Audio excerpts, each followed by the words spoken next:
Gotta go. Gotta go to drinks. See ya. Hi, guys. Welcome to my home. This is very weird. Hello, hello. Oh my God, what a ridiculous week this has been. So, just to put everyone's mind at ease, there's absolutely no reason to think that I might have COVID. I just had to get a COVID test today because I was in Adelaide last week and it's now become an orange zone. And so the rules are I had to get a COVID test, even though I've been home for a week. It's madness. Hello. Hello, Kay. Hello, Angela. Hello, Cotty. Hello, Craig. Hello, Alison. Oh, thanks, Alison. That's lovely. Hello. Hello, Cinzia. How you going, Barry? Good to see you. I'm so slow today. Hello, Sarah, Trix, and all of the Trixes, and Zach and Jack and Hannah. Good to see you. Who's there? Nareem, Keely. Hello. Good. It's good to be thirsty. Oh gosh, who else is here? Shell. G'day. So yeah, we're in a different place. It's all good.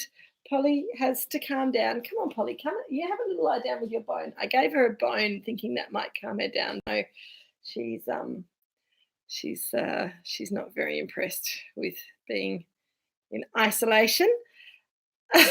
I know, Shell. It's exciting, isn't it? Hello, Emily and Kevin. Good to see you. Penny, great to see you. Lovely to see you. Cinzia and family with the other half of our bottle. Oh, fantastic. Oh, Cinzia, I'm so sorry. It's birthdays in lockdown are not fun. It was my sister Beck's birthday yesterday. Happy birthday, Beck. I'm sure you're not watching. Better things to do. But yes, happy birthday, Beck. Happy birthday to all the lockdown birthday celebrators. Hello, Sam and Paul. Lovely to see you. Okay, that sounds rather lovely. Sounds delicious. Well. Let's just get stuck into. Gosh, I'm getting little text messages. Oh yes, I had to say. Who else do I have to say hello to? I had to say hello to Jeff and his family because he's got Margaret and James also watching. Hi guys. So very excited. It's cold. It's wintry. I've got the fire on. I've got my glasses sorted, and I've got my wine. So let's have a drink together. Oh, hello, McFalls, Daryl, Sue, and Louie. Good to see you. Hi. Yeah, I'm hoping my results will come through, and we can announce them live on television. That'll be good. Hello, Michael. Lovely to see you. So this is pretty cool. Scrap the homemade minestrone. Good work, Shell. Yum. I've got minestrone ready to go afterwards. Yes, this. Oh look, Polly's found her sofa. That's Polly's sofa over there. That's where she watches me do yoga every Saturday morning, along with Eric the horse, who's a photograph from my friend Catherine. My taste buds are fine, Craig. Okay, I'm just going to have a rant for a minute. I've got no symptoms. I haven't been anywhere that's a hotspot. I haven't been with anyone who has any symptoms or has been anywhere near a hotspot or has COVID. I just went to Adelaide last week and drove home again. And I did all the right things. I was very good. I scanned in at all the places I went to see. So if I had been somewhere that has a problem, then they would have been in touch with me. But I got a message from Vic Health this morning saying because you've been in an orange zone. It wasn't an orange zone when I was there, but now it's an orange zone. You have to get a test. So my taste buds are fine. My sinuses are feeling quite tickly at the moment. So I think I need some Shiraz. Oh, Michael, that sounds lovely. Baked veggies, how delicious. Yes, Kay, the nose is fabulous and I need to get some in. Hello, Paul and Roz. Good to see you. I need to get some wine in my glass. You'll notice that we've got a new label for the Shiraz. Hello, Nina. Did Peter get home yet? I know he was cooking madly. We're also a little bit sad at Moorooduc at the moment because our latest wine club lunch this Sunday has been cancelled because of lockdown. Thank you, lockdown. So Jill and Peter have been cooking like mad because we've decided that we'll and don't get excited because they're all sold. So, but we the people who booked into the lunch got the option of getting getting at least a couple of the courses of the lunch and a bottle of wine delivered to their houses if they're Mornington Peninsula based. So we're doing that on Sunday instead, which will be fun. So before I pour my wine, I'm not decanting. Oh yes, Michael, I know it's so boring. It's so boring having to do all these things. But I think it's just, it's just par for the course these days. So I should stop complaining and say, aren't I lucky to have the opportunity to get a test and hopefully get my results really quickly and not be sick. And I'm getting my second Pfizer jab on Saturday. So then I'll be fully vaccinated, which is very, very exciting. Okay, glassware. But away from all of that, we're putting that all behind us. Put your work away, put your COVID worries away, put everything away. We're talking about wine and wine glasses and all of that stuff now. So this, yes, Craig, I will go over tasting notes with the wine. I promise. I promise. So this is a normal Sangiovese glass is what I often. Yes, thank you, Nina. I will start whining. Let's start whining. This is a normal Sangiovese glass that I use often, but because I'm at home and I've got all my different glasses in my glass cabinet, I've got one or two of each. Oh, good, Penny. The 2017 McIntyre Vineyard Shiraz will be delicious as well. You're just a year behind us. That's all. So this is a Riedel Shiraz glass, and you can see it's a lot bigger than your big Sangiovese glass already. And so I'm going to drink my Shiraz out of this to get the most out of it, which means I don't need a decanter. I did get a little bit confused because I've got two of these and I've got one of these, and I couldn't remember which was the Cabernet glass and which was the Shiraz glass. So I had to look it up on the Riedel website. But the taller, slightly narrower one is the Shiraz glass, and that is what we're going to be using today. Actually, this glass, you could probably fit a whole bottle of wine in, but we're not going to do that tonight. We're going to be grown up. Hello, Jeremy. How you going? Where did all this colour come from? Yes, let me get some in my glass and we'll talk about it. Whoa, look at that. That's amazing. That's so beautiful, that purple colour. Where did all this colour come from, Jeremy? 2018. So a good vintage. Lots of lovely skins on these Shiraz berries. I just have to take a moment to swirl and sniff. I'm back to swirling again after last week not being allowed to swirl and still doing it anyway. Also, I have to say, Shell, I'm sorry, I forgot to pick up my my round light, but the light here is better. It's less flattering than the light at Moorooduc, though. I feel like I'm under a spotlight. So, 2018 McIntyre Shiraz. So Shiraz always has more colour than Pinot Noir. It's a thick-skinned variety. So you always expect a Shiraz to have more colour than a Pinot because the skins are thicker. There's more colour pigmentation in the skins and more tannin as well. And the tannin is sort of a different shape on the palate. So it's one of the things about Shiraz that is really cool. We exacerbate that, help that to happen, help the colour to develop and also we find our Shiraz, because Shiraz is a variety that needs longer to ripen than Pinot Noir. People are messaging me. I can't do it because I can't do my Face ID because I've changed my glasses and my phone doesn't recognise me. So I'll have to check your messages later, guys. Sorry. Good work, Margaret. I haven't put any in my mouth yet. I think I need to pop some in my mouth, don't I? Stop talking for a minute and then focus on the wine.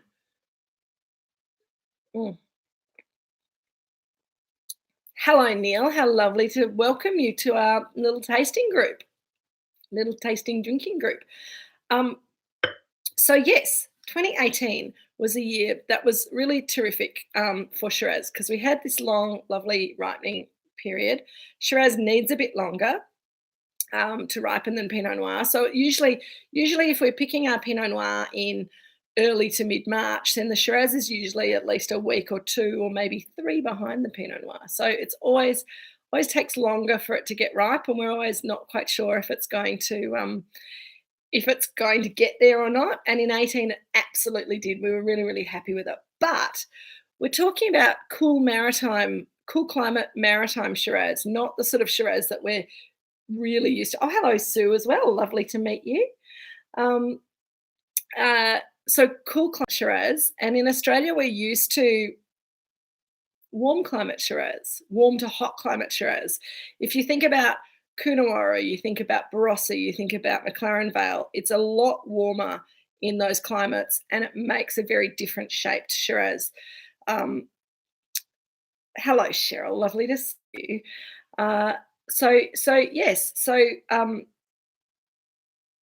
We've got this beautiful purple colour naturally coming from the skins with that long, slow ripening period. We've got different aroma and flavour characters. And yes, Deb, there is a little bit of herbal capsicum-y character there, but less in the 18 than we've seen in some previous years. Hello, Tanil, lovely to see you. Isn't the first sip delicious after a long day at work? And that's why we're all here. Michael, people always ask about Viognier. I will come back to that question and ask it again if I don't come back to it, because I think last week I failed to come back to a question that I said I was going to, which might have possibly been Rob or Deb asking something. So I apologise. Last week got a bit out of control with the internet dropping out. So let's hope it works better today. So I was going to say, long, slow ripening, cool climate Shiraz. So you've got those kind of herbal characters. You've got lots of lovely. So for me, the really overwhelming characters, there's this blood plum juiciness in the fruit character. There's a little bit of blackberry, but there's also this gorgeous kind of licoricey note, which is really, really interesting and quite stands out a lot in the 2018. It's something that Jeremy and I, whenever we taste this wine together, we think about anything between that sort of that blackstrap licorice and blackstrap molasses, even all the way through to Darrell Lee licorice, which is a little bit sweeter and but still very licoricey. So I get that on the nose, I get that on the palate with this wine, but it's lovely to be spoilt by your friends, particularly when it's your birthday. So we actually increase the colour, increase the density, increase the savouriness, and change the palate structure with this wine by doing 100% whole bunch fermentation. And so this wine is 100% whole bunch fermented. It's spent probably about 6 or 7 days in the fermenter under carbon dioxide as whole bunches, just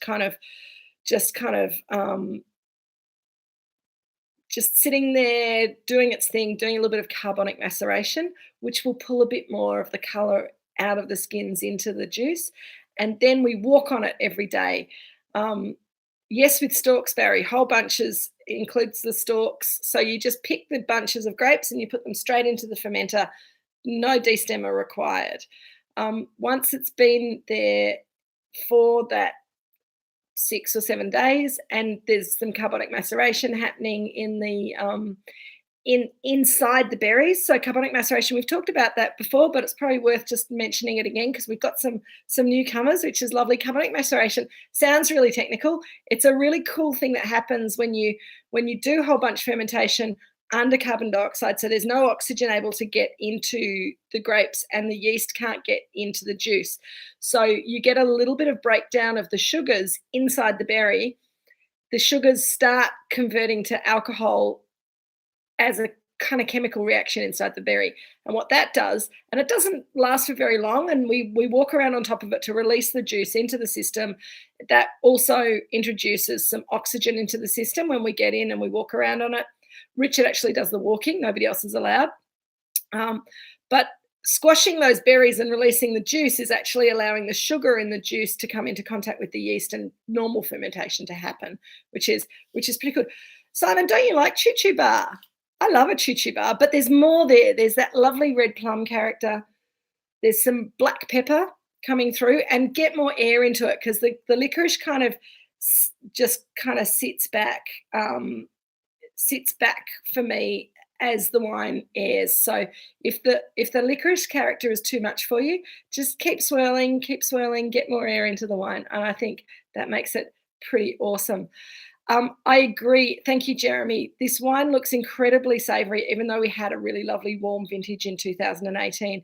It was warm. We had lots of lovely ripening time, lots of sunshine hours, which gave us nice thick skins, lots of I don't know, Craig, if Choo Choo bars still exist, but I still remember the flavour from when I was 10, when it used to be my lolly of choice from the lolly shop. Yeah, it is. It's great, Michael. It's actually, walking on the grapes is actually not something that we do in bare feet. We've actually got some very clean gum boots that are only used for that job, because the actual stalks are quite scratchy and quite prickly, so they can hurt your little feet. Cotty, that's not a dumb question. That's a really good question. I will come back to that. I'm going to answer Michael's question about Viognier before I forget, because there's a lot of people who think a little bit of Viognier brings some floral notes and some lift to Shiraz.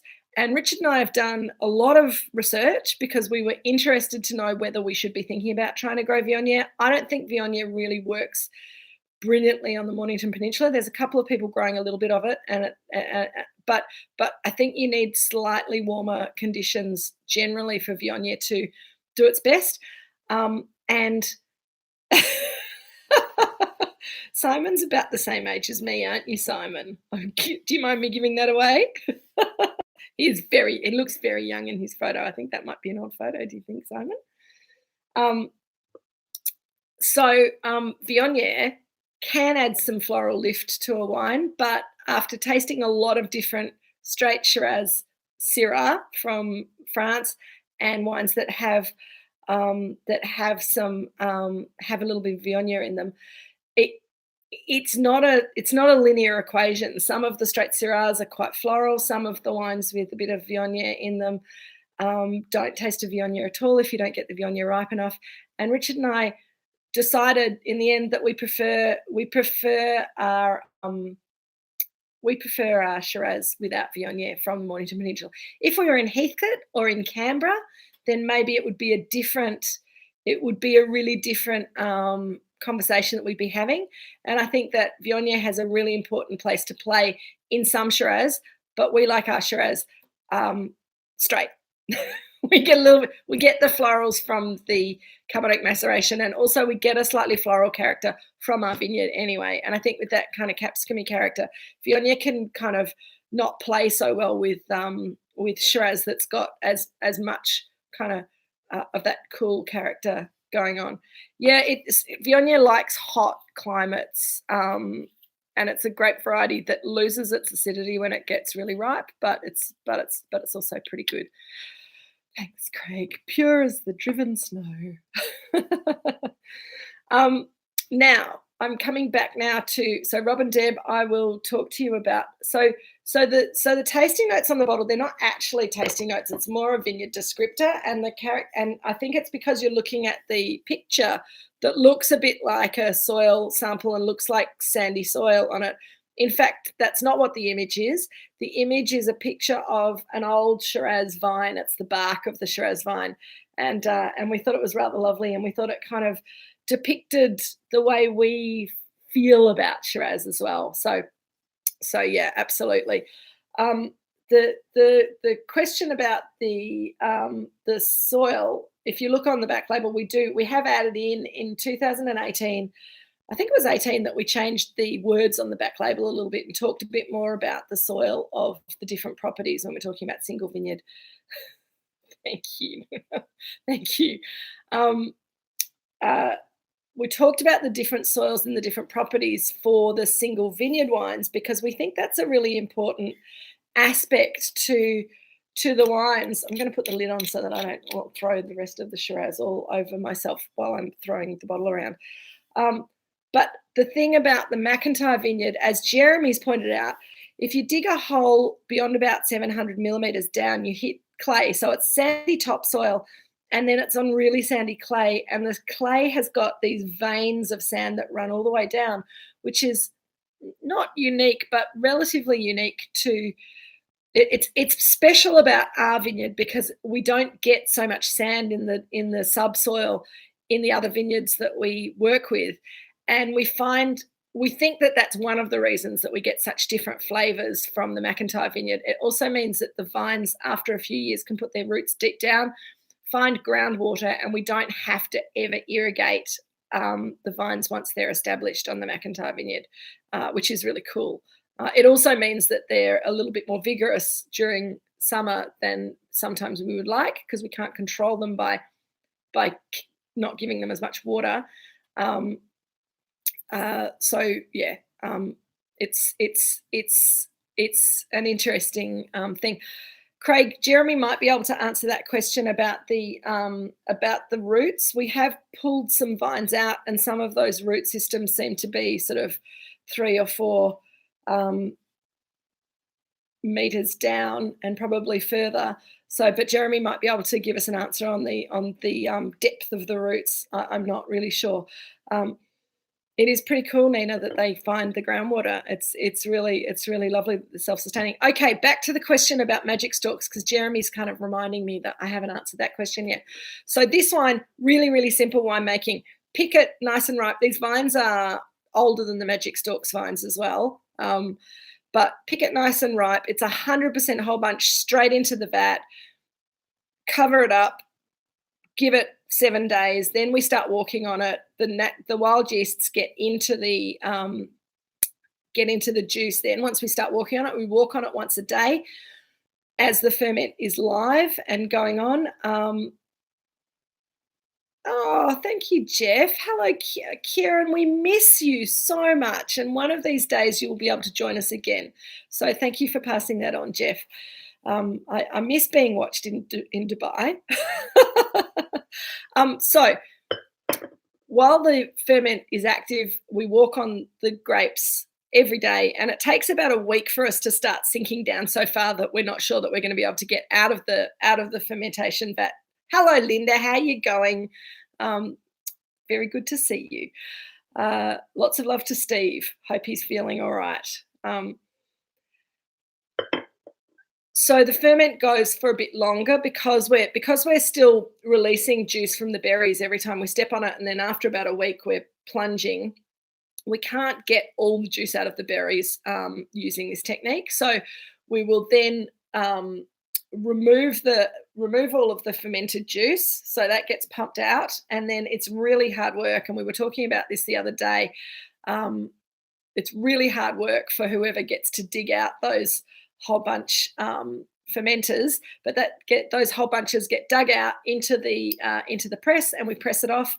Then there's usually a bit of residual sugar still in the juice, so it goes to a big stainless steel tank to just for a day or two to finish off that ferment, and then off to barrel. So really simple winemaking with the McIntyre Shiraz, whereas the Magic Stalks is Jeremy's pet project, and the Magic Stalks starts out differently and continues on differently, which is part of the fun of the Magic Stalks and part of the madness of Magic Stalks. So the Magic Stalks gets picked, and it gets put in whole bunch still gets put in a plastic bag, and the plastic bag gets sealed up with carbon dioxide in there. So it gets sealed up and left in that plastic bag for, I don't know, can't remember how long, Jeremy.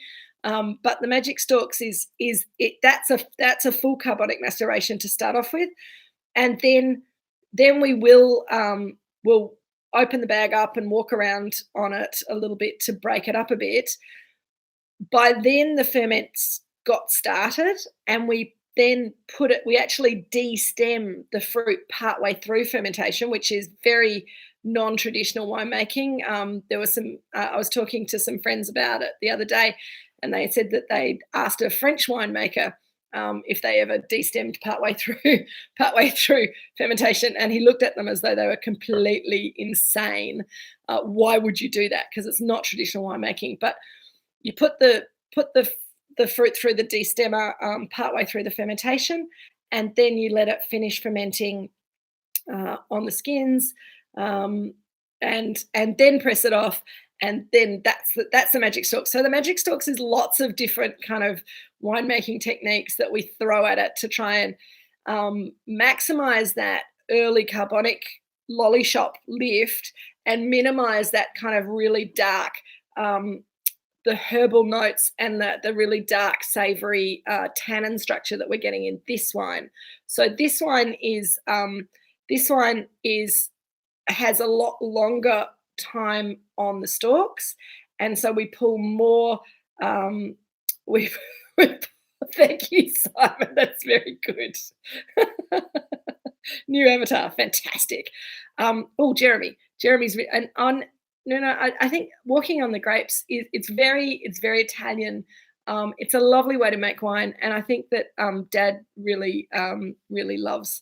He doesn't let any of us do it because he really loves that sort of tactile character of winemaking. Very, very simple. Has everyone read Jeremy's note? I'll read it out because you might be watching on television and not seeing the chat so easily. But he said the root systems have surprisingly gone sideways a lot, longer distances, 1, 2, 3 meters, than some bigger tap roots run down beyond 1,200 centimeters, 1 meter, 200 centimeters. The only way is to look at it with an excavator, and some of the roots are for deep water and some are for rain events. So the vines are very clever at having their sort of their high level, their roots along the surface and their roots deep down. So they're sort of set for any sort of weather events that we might see. Oh, Shell, trust you to be asking questions that have nothing to do with the wine. That piano has just come to my house from Celador in the last 6 months. I learnt piano as a girl and gave it up when my sister, who's 3 years younger than me, hi Beck, started learning piano and was almost instantly better than me. So I didn't really cope with the competition very well. I've always wanted to learn to play again, and I played flute, and I've got a little, you can see there's a little orange ukulele up there that I also have to learn how to play. But the piano is just waiting for me to start relearning how to play, Shell. No, but there's aspiration there, and I thought if I parked a piano in my living room, it might give me some motivation to get on with it. But so far, it's just another thing to dust. It's very good for putting candles and photographs on, though. So yes, absolutely, Barry. There's sort of some charcoaly, really savoury characters coming through on this. I'm sorry. We should have a wine and talent night when we can get together again. I actually did, when the piano came home to my house, I put out a message to all my friends saying, come down and play the piano and I'll give you a glass of wine.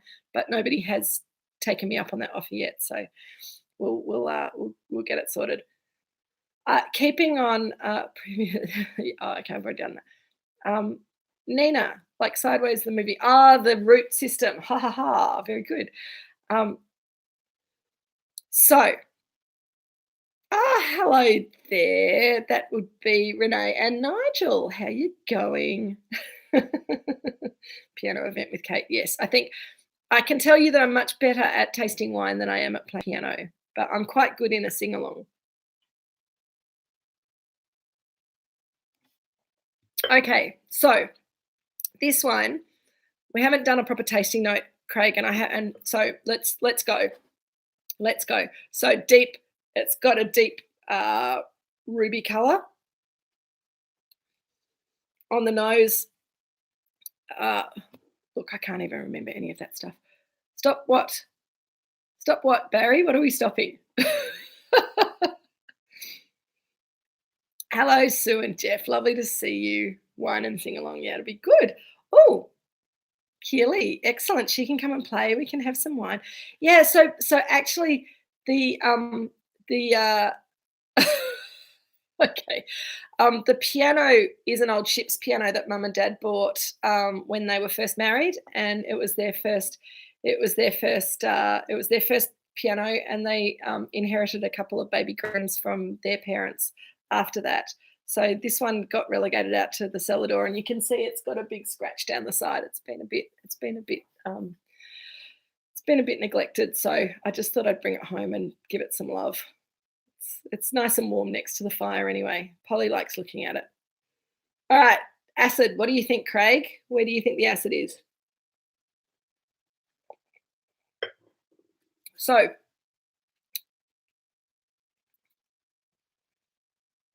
um, the this wine structurally, I would say, has got you're level 3, aren't you, Craig? So I'd say medium plus acid. I would say medium plus tannin. It's medium alcohol, I think. 14 just slips in. Um, and I think medium acid is pretty good, Craig. This wine has got really nice acidity because it's cool climate. And Barry, your comment about the tannin, it's not surprising. A cool climate Shiraz, if it's ripe, will have really good tannins. And remembering as well that that whole bunch fermentation helps pull out more tannin from the skins and also from the stalks later on. So that builds the tannin structure of this wine. Um, and being from a warm vintage, as Jeremy pointed out, but having that nice long, being a cool climate, having that nice long ripening period, then you get more time for the tannins to ripen and to evolve. So yes, absolutely, a cool climate Shiraz that is ripe should have really good tannins. It's all right, Emily. It's not that close to the fire actually. It's got a window between it, and the fire is designed to pump heat out that way. And okay. Here we go. I'll show you. It's a fireplace, but it's got a enclosed wood burning stove inside the fireplace. I'm not giving you a tour of the rest of the house, though. Polly thinks it's very boring. Hello, Polly. Hi, babe. Deb. Is the Shiraz grape originally from Persia, Iran? So, Deb, that's a really interesting question, and I haven't found a straight answer from anyone about it. And the reason that Deb's asking that, for anyone who doesn't understand the question, is that there's a place in Persia called Shiraz, and Shiraz, the name Shiraz, is actually not the international name for this grape variety. The international name for the grape variety is Syrah, which is the French name for the variety. And most people believe that the grape variety originated from the Northern Rhone in France, but we really don't know. I mean, the work that they've done, they haven't been able to trace it back to Persia. But the name Shiraz, I think it's really just a coincidence, because the reason this grape variety is called Shiraz in Australia is because you had some English person who went to France and said, "What's this grape variety?" And they said Syrah, and said Shiraz, that'll do. In the same way that the English changed the name of Jerez in Spain to Sherry, and Porto to Port.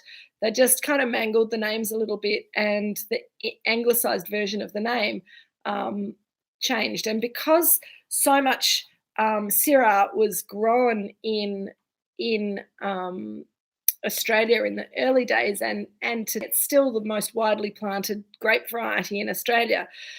It's Jancis, thank you, Jeff. So Jancis says it's because the man who came here with Shiraz, which was James Busby, had terrible handwriting, and people couldn't read Syrah and they read Shiraz. Terrible handwriting, probably a bit like mine. I think it's just a coincidence that it's the same at that place in Persia. Look, I think really, thank you, Penny. It is cozy in my little house. I like it, particularly with this. Like, this is a new jumper that my friend Sue gave me. Hi, Sue. It's nice and cozy too.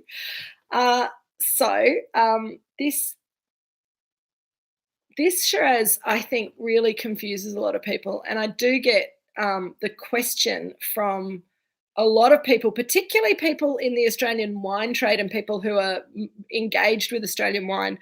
why do we not call this wine Syrah?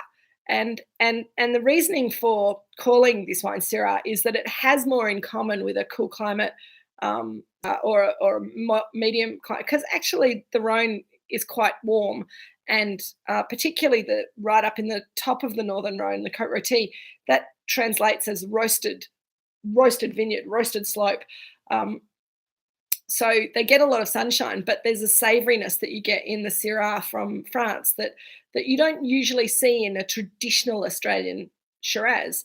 And so there are a lot of people who are growing this grape variety in the Mornington Peninsula, in the Yarra Valley, in the Adelaide Hills even, also in Tasmania, and they're labelling the wine, and they're also making it in a more, sometimes with whole bunch, with French oak rather than American oak, because traditionally Barossa and McLaren Vale Shiraz, hot climate fruit, lots of jamminess, lots of lusciousness, lots of alcohol, plum jam fruit, Christmas pudding spice rather than black pepper, which is what we see here. That capsicum-y flavour that we see in this is a sign, some people would say was a sign of it being slightly underripe. I really like it, and I see it in some other Syrah from other places in the world.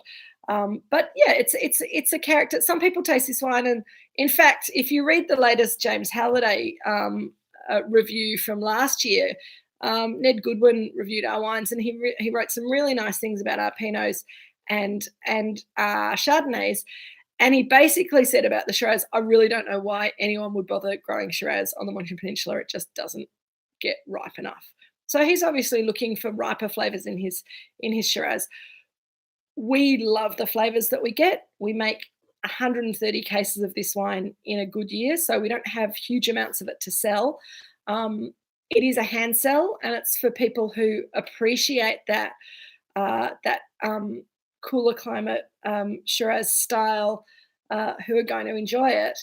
And coming back to my discussion of Syrah and Shiraz, we choose not to call it Syrah because, and this is something I think that Dad and Jeremy agree with me, but they certainly haven't disagreed with me. But in the marketing sense of things, when I'm talking to people about this wine, particularly overseas, and this wine has gone down very well with a lot of consumers in the UK, and also people in America really like that character as well.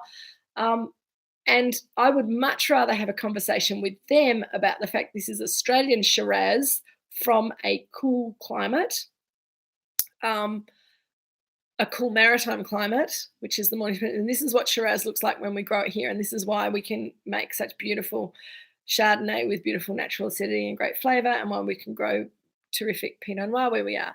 I'd rather have that conversation with people than have a conversation with people who don't understand the difference between, don't understand that Shiraz and Syrah are the same grape variety, but possibly slightly different styles, and having to have a discussion with Australians and with people overseas about why we've decided to use the French word for the grape variety rather than the Australian word. I love French as a language, but I think there's been far too much appropriation of French words to try and make wine sound more sophisticated in Australia.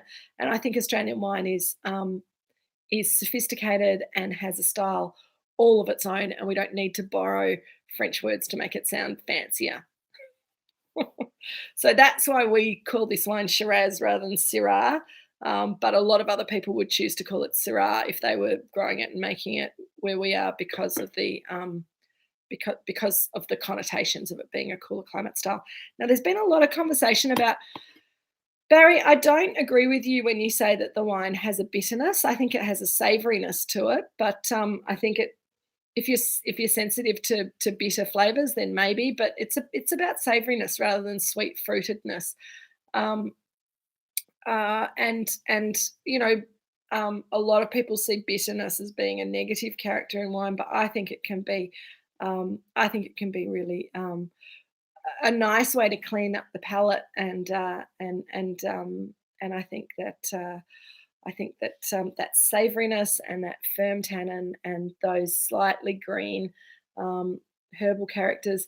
A lot of people pick up on a capsicum character because they haven't seen it before, and certainly as the wine ages. And someone, I've got to scroll back down again. Someone, oh yeah, Rob and Deb was saying that it was really obvious in older Shiraz at the lunch at Moorooduc Estate, that capsicum flavour. And it does come out more in a cooler climate. Um, and but I do think that the wine loses a little bit of that green character as the wine ages, particularly in the warmer years. And this 18 is certainly a warmer year, and that vegetal character will kind of fade away a little bit as some other characters come forward. All right, I'm glad that a lot of you are enjoying it. It gets to Margaret River Shiraz. I think that's really interesting, Rob and Deb. Margaret River is also a region that is not traditionally regarded as being a Shiraz region, but there's more and more people growing and making Shiraz in Margaret River. And I think that's another really interesting style that people are kind of playing around with. If you put it next to, as I said before, if you put it next to something from Barossa or from even Coonawarra or Hunter Valley, it's going to look like a completely different grape variety. And so you've sort of got to shake off that preconception about what Shiraz should be and just kind of taste it and enjoy it for its own.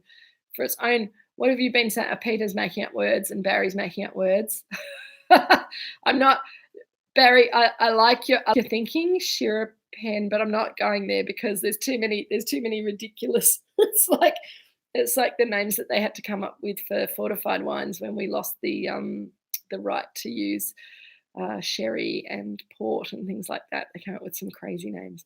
But there is thank you, Peter. There is a savorosity.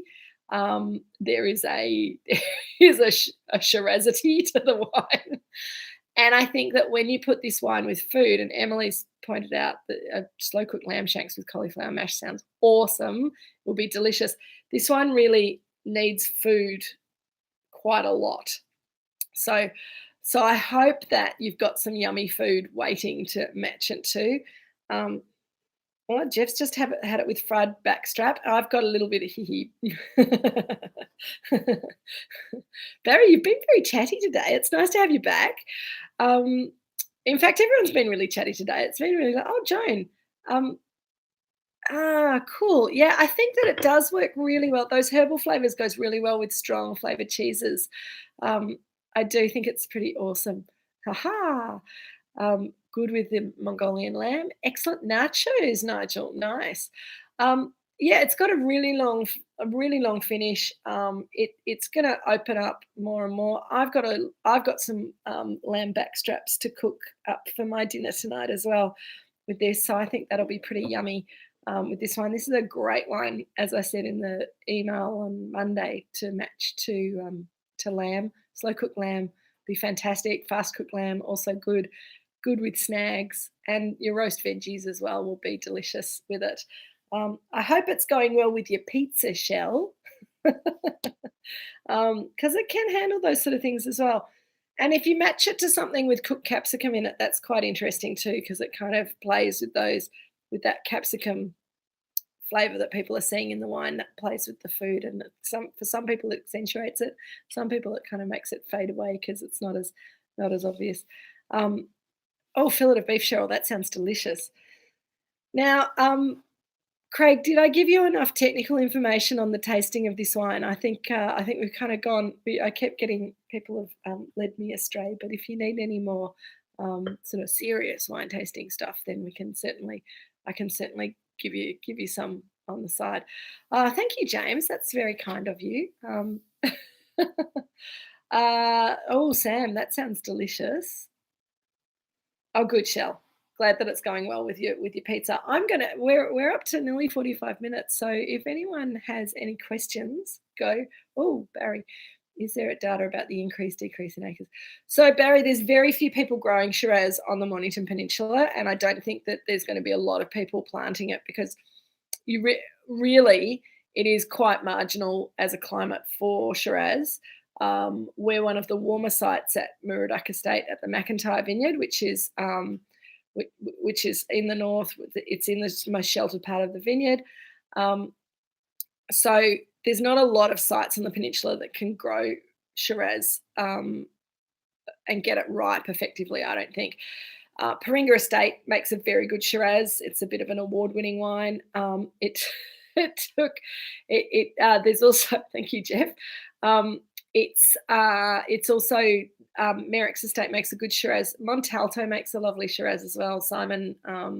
Uh, Simon makes delicious Shiraz over there. So there's a few people who are playing around with bits and pieces, and I think the right spots in the peninsula, you get some good flavours. But Yabby Lake makes a Peninsula Shiraz as well as a Heathcote Shiraz, so that's quite interesting because it's two different sites, very different sites, because Heathcote's very warm and very dry over summer. But to taste two wines made from these two regions by the same winemaking team is really interesting.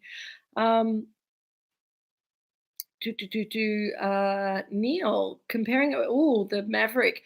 So look, I think it's really interesting, Neil. I think a lot of people will prefer the Barossa, the voluptuousness of a Barossa Shiraz. They're big and rich, and there's lots, and they're very open. And but I agree. I really like the complexity and the layering of the Moorooduc Estate Shiraz. It's different, and my friends in the Barossa generally don't like this wine. They think it's wrong, and a lot of people don't. But for those of us who appreciate a bit of elegance and a bit of complexity, then it works really, really well. And I'm really not sure how long this wine will age for. I think our Shirazes look really good at sort of 6 to 8 years of age, but this might go considerably longer. Jeff, you're being very naughty. So yes, but you'll lose the brightness and the oh yes, Foxy's as well. Linda makes a very good Shiraz, and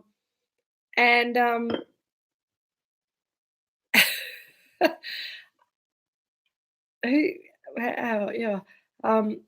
climate change. Yeah, look, Jack and Zach, this is one of the reasons that we grow Shiraz at Moorooduc. It was always going to be, Dad wanted to have some other grape varieties apart from red grape varieties apart from Pinot Noir that will be able to cope better with climate change than Pinot Noir will. I think it's something we're very concerned about. It's something that we're very worried about. And I think that, our proximity to water on the peninsula helps to mitigate the effects of climate change in the short to medium term, but we don't know what's going to happen in the future. So it may very well be that in probably not 10 years, but maybe 20, 30, 50 years, it might not be a Pinot Noir region anymore. It might be a Shiraz region. We've talked briefly about our 8 vines of Nebbiolo that we have at the bottom of the vineyard. So who knows, it might be the climate may improve for growing Nebbiolo, and we might be known in 50 years' time for our Nebbiolo. Dad and Jeremy and I talk about, if you remember, for those of you who've been participating in this for a while, we pulled out our oldest Pinot vines a little while ago, and we've got some vineyard space to replant. We'll probably replant it with most of or solely Pinot Noir, because that's what we think works now and what we love. But there's been talk of some other grape varieties, and we're really interested in a couple of interesting things. Nebbiolo being one. What are the other ones, Jeremy? My brain's just gone blank. Anyway, who knows what's going to happen in the future? But we can only work with the things that we know and kind of keep going for there. Craig, see, you guys are all coming up with big questions now at the 48-minute mark. Craig, Pinot and Shiraz, very Australian thing to do. A traditional Australian blend used to be Cabernet and Shiraz, and people did that. Pinot and Shiraz is kind of new and groovy. There's lots of people doing it in the Yarra Valley. There's people doing it in Adelaide Hills as well. I haven't seen many happening on the Mornington Peninsula. We're certainly not going down that path at the moment. I think that it makes quite easy drinking wine. It's not a style that we're aspiring to at Moorooduc, though, if that makes sense. Jeff, no, she wasn't dissing your parents at all. And thank you. I think it's drinking really nicely now, and I think that if you don't drink it all tonight, which probably most of you have got fair way through the bottle already. If you keep a little bit for tomorrow and have a look at it again tomorrow, if you like it better tomorrow, you'll probably like it better with some age in the cellar. But if you like it better today, not tomorrow, then you probably want to drink it early, which is nice. Yes, Barry, I think there is a smoky, earthy character to the wine, and there's a gaminess. Who call it gamey? Renee. Yep, absolutely. There's a meaty, gamey kind of character. It would work really well with venison as well. So it's a good food wine, this one. Speaking of food wine, it's nearly 7 o'clock. I'm going to sign off now. I hope that's been as good for you guys as it's been for me. It's been really lovely. It's been really lovely to spend this time with you in my living room. It's been really cool. Maybe I won't bother going back to Moorooduc. We'll just work from here now. I think Moorooduc's a bit more impressive. Anyway, lovely to see you all. Enjoy your evenings. Take care. And yes, thank you, Emily. I think as it opens up, this wine gets better and better. So give it time, give it air, give it some food, give it some love, and I hope that it brings you lots and lots of joy. Next week, I have no idea what we're tasting next week, so I will send you an email on Monday with that information. No COVID result yet. Let's check. No COVID result yet. So I'll let you all know. I think you can all assume that it's negative. It's been lovely to see you all again. Stay safe, particularly you guys in New South Wales. Stay safe in lockdown, and everybody else in lockdown, or anyone who's free still chooses to come and do drinks with Kate on a Thursday night. It's been lovely to see you all. We'll see you all really soon. Take care and cheers. I found my button finally. Bye. Lots of love.